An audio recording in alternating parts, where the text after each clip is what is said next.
I'm Zoe, 21, dubbing myself a writer for now. With me is my older brother, Mr. Axel Reyes, age 30, navigating the corporate world post-college. We lost our parents tragically in a car accident when I was in ninth grade. The shock threw me into a deep depression, rendering me a recluse, unable to attend high school. Thanks to my brother's unwavering support, I sought help and gradually regained my footing. Our parents' passing left my brother, fresh out of college, shouldering the responsibility of caring for me.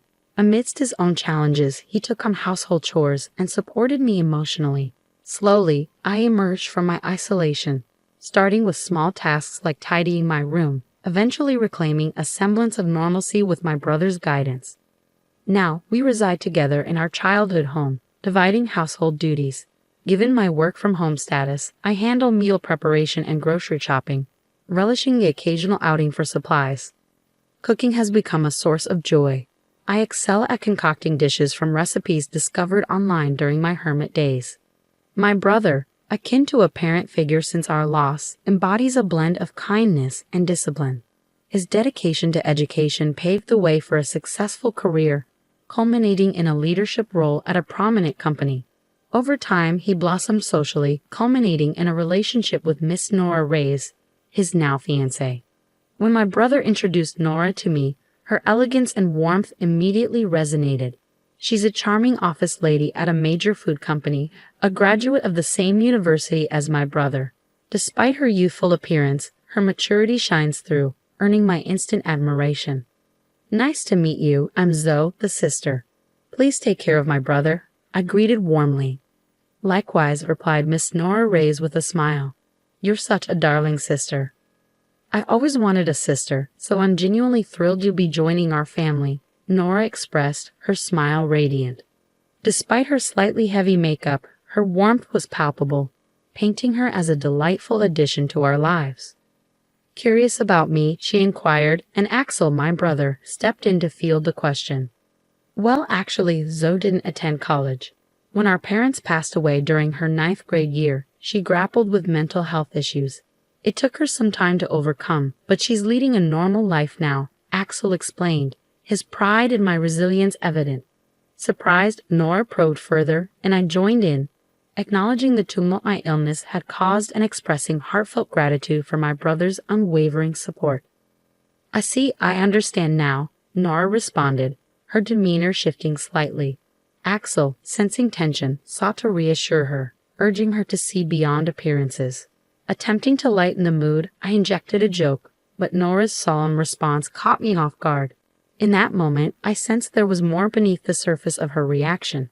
As I learned more about Nora's background, it became evident that her family boasted an impressive lineage of academic and professional achievement.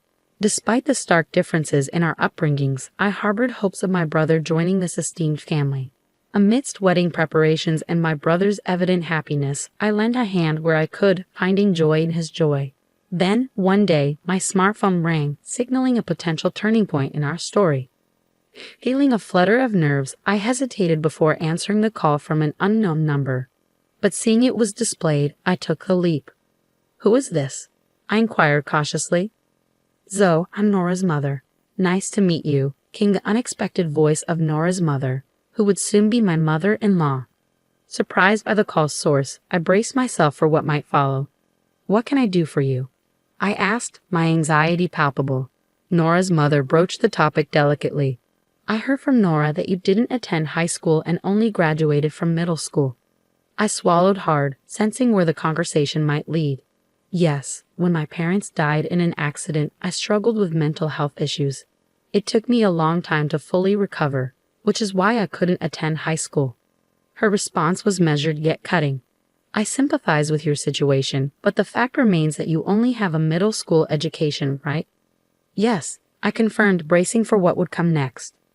I have a favor to ask, she continued. Please do not attend Axel and Nora's wedding ceremony. Actually, don't attend at all. I was taken aback by the audacious request, struggling to comprehend its implications. What do you mean? I stammered, trying to make sense of her words. With a blunt sigh, she pressed on. Salon and Nora both graduated from top universities, and my husband and I also graduated from college. Of course, all our relatives have college degrees. You're not very smart, are you? No wonder you only finished middle school. Her words stung, but I listened as she explained further, her tone dripping with superiority. As I mentioned earlier, our family is made up of elites. Graduating from college is a given, and we hold prestigious jobs like executives at big corporations, doctors, lawyers. These are the kind of impressive people attending the wedding. Slowly, the weight of Nora's mother's words sank in. So we don't want you, a middle school graduate, at such an event. Actually, we'd rather you not come. I struggled to process her blunt rejection, but I'm the sister of the groom, his only family. I can't just not attend. I protested, a pang of hurt coursing through me. Please don't come anyway. How could we introduce you, a middle school graduate, to our relatives without feeling embarrassed? Do you understand? She pressed, her tone cutting. After the call ended, anger mingled with hurt, and I trembled with indignation. It wasn't the first time I faced disdain due to my education level. My parents, too, had harbored similar sentiments, overly concerned with appearances and reputation. Yet despite their judgment, I never viewed my life as embarrassing. I refused to accept being looked down upon by others. But amidst my frustration, a new conflict emerged. What if my presence at the wedding jeopardized my brother's happiness? Could I bear to see him suffer on my account? Despite the years of support he'd given me, I couldn't bear to be the cause of his distress. In turmoil, I confided in my brother about the situation, fearing his disappointment. To my surprise, his response was unwavering support. Don't worry, you're my sister, my only family. Feel free to attend my wedding, he reassured me, his words a balm to my wounded pride. I'll protect you no matter what, but if I cause trouble for you, I don't mind not attending. My brother reassured me, his unwavering support a comforting embrace. There's no way to cause trouble, Zoe. You're my one and only sister. If I can't protect my sister, what kind of brother would I be? His words resonated deeply within me, strengthening my resolve. Thank you, brother, I replied, emboldened by his unwavering faith in me. Encouraged by his words, I decided to attend the wedding. On the day of the wedding, during the family introduction, as my uncle presented me as our family representative, I couldn't miss the disdainful glances from my sister-in-law's parents. My brother, ever perceptive, seemed to notice their attitude. At the reception, the seating arrangements for the families were clear, yet I couldn't help but wonder if a seat had been set aside for me. To my relief, there was one, but as I took my place, I felt the weight of piercing stares upon me. Indeed, my mother-in-law's gaze was particularly intense. Marching over, she confronted me. Weren't you told not to come? You'd be a disgrace to our family, she accused. I am his real sister. There's no reason for me not to attend, I asserted firmly, refusing to be belittled. For a middle school graduate, you sure are insolent, she shot back before walking away, leaving her harsh words lingering in the air.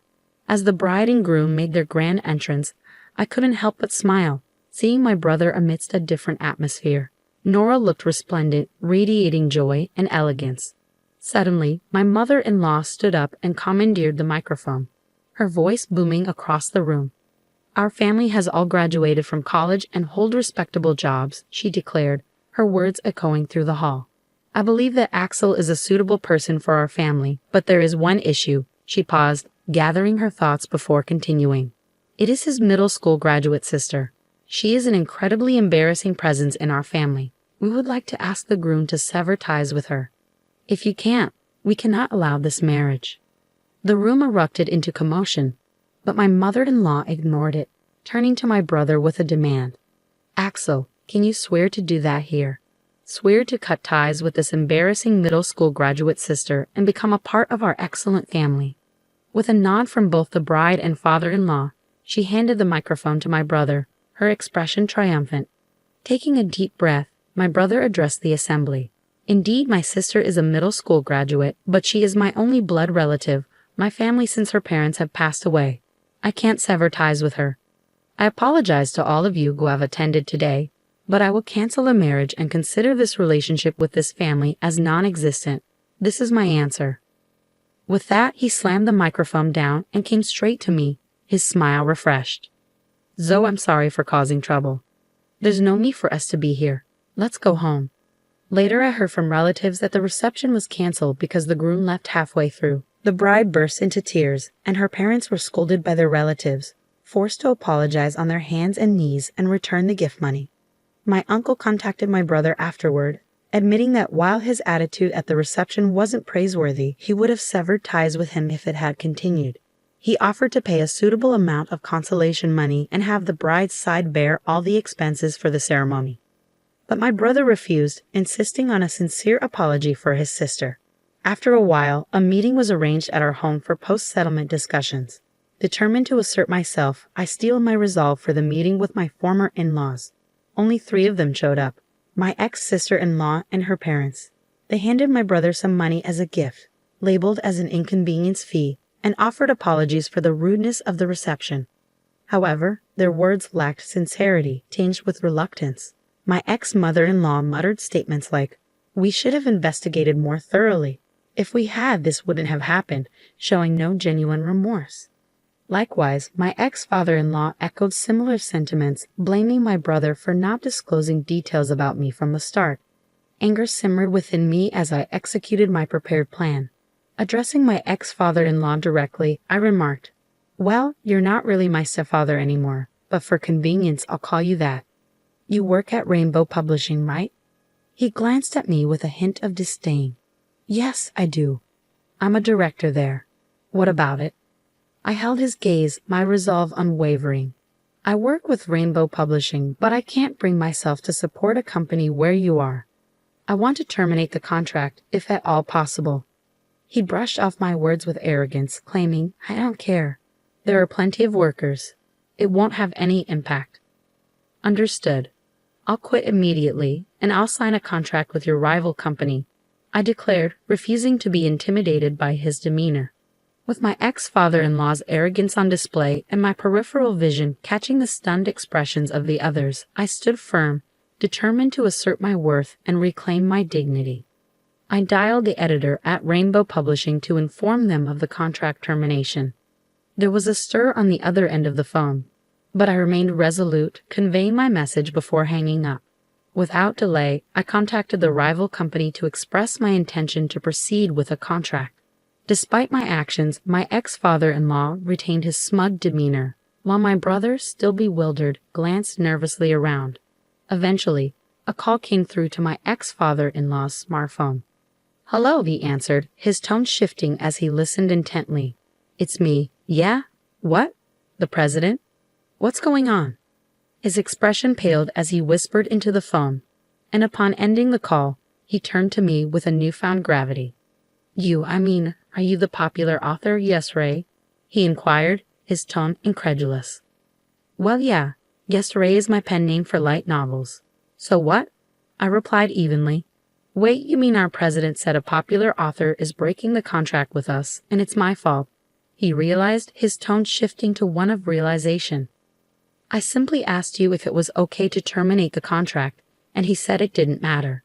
That's all there is to it," I explained, holding my ground. He sighed heavily before continuing, "I apologize. You're in a late, right? Isn't it embarrassing for you to deal with a middle school dropout like me? Sorry." With his apology, I felt a sense of closure, knowing that my decision was acknowledged, albeit through unexpected circumstances. "I apologize, but can you reconsider terminating the contract?" my father-in-law pleaded, his tone marked by an unexpected humility. Curious about his sudden change in attitude, my ex-sister-in-law interjected, "Why would you be so humble to her? You're a middle school dropout after all." Frustrated, I snapped back, "Idiots. You're our publishing house's top author. If you leave, the damage to our company would be enormous. The president told me to take responsibility. At this rate, I'll be demoted." "What? Really? You?" "If that happens, it'll be too embarrassing to associate with the relatives." "Please do something," my ex-sister-in-law and her parents pleaded, their confusion and desperation evident. "Please, can you reconsider?" they implored, their voices tinged with desperation. "It's impossible. The matter is settled, so please leave," I asserted firmly, my brother standing by my side in solidarity.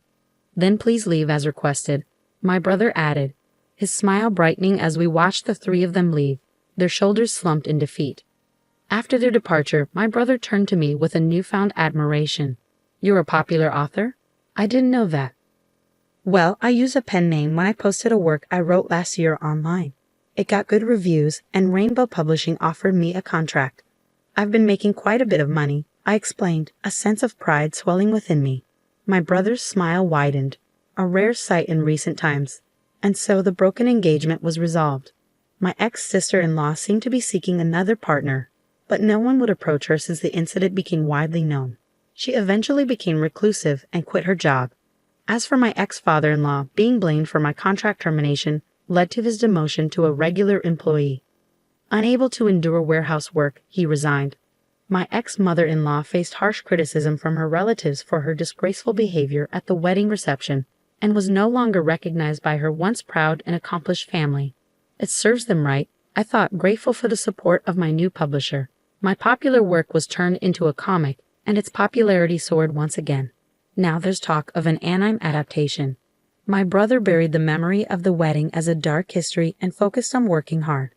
Our days returned to being peaceful, and though I still racked my brain over creating light novels, I found happiness in the repetition of these peaceful days. I planned to go on a trip with my brother, taking our late parents' house with us, preserving their memory and cherishing the peace we found together.